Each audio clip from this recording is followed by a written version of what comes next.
বৃষ্টি পড়েই পারদ নামবে দক্ষিণবঙ্গে। আলিপুর আবহাওয়া দফতরের খবর এমনটাই। বঙ্গোপসাগরে ফের নিম্নচাপ এবং উত্তর পশ্চিম ভারতে পশ্চিমী ঝঞ্ঝার প্রভাবে দক্ষিণবঙ্গের বেশ কয়েকটি জেলায় হালকা থেকে মাঝারি বৃষ্টির সম্ভাবনা রয়েছে। হালকা থেকে মাঝারি বৃষ্টিপাত হতে পারে। পাশাপাশি আগামী 2 থেকে 3 দিন জাঁকিয়ে শীত তো পড়বেই না, উল্টে ঊর্ধ্বমুখী হবে তাপমাত্রা। দাপট বাড়বে কুয়াশার। রবিবার এবং সোমবার বিশেষত পশ্চিমের জেলা পুরুলিয়া, বাঁকুড়া, ঝাড়গ্রাম, পশ্চিম মেদিনীপুর ছাড়াও নদিয়া, বীরভূম, 2 বর্ধমান এবং মুর্শিদাবাদে বৃষ্টি হতে পারে। নিম্নচাপের প্রভাব কাটলে বুধবার থেকে ফের পারদ কমার সম্ভাবনা রয়েছে। তবে উত্তরবঙ্গে পরিস্থিতি ঠিক উল্টো।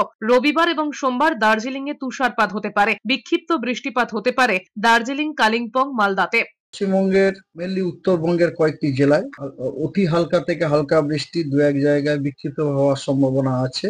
সেগুলি হলো দার্জিলিং, কালিম্পং, উত্তর দিনাজপুর এবং দক্ষিণ দিনাজপুর, এবং তার সাথে দার্জিলিং এ স্নোফল হওয়ারও কিন্তু সম্ভাবনা আছে। উত্তরবঙ্গের সবকটি জেলাতেই 9 তারিখে ভেরি লাইট থেকে লাইট রেন হওয়ার সম্ভাবনা আছে বিক্ষিপ্তভাবে 2-1 জায়গাতে।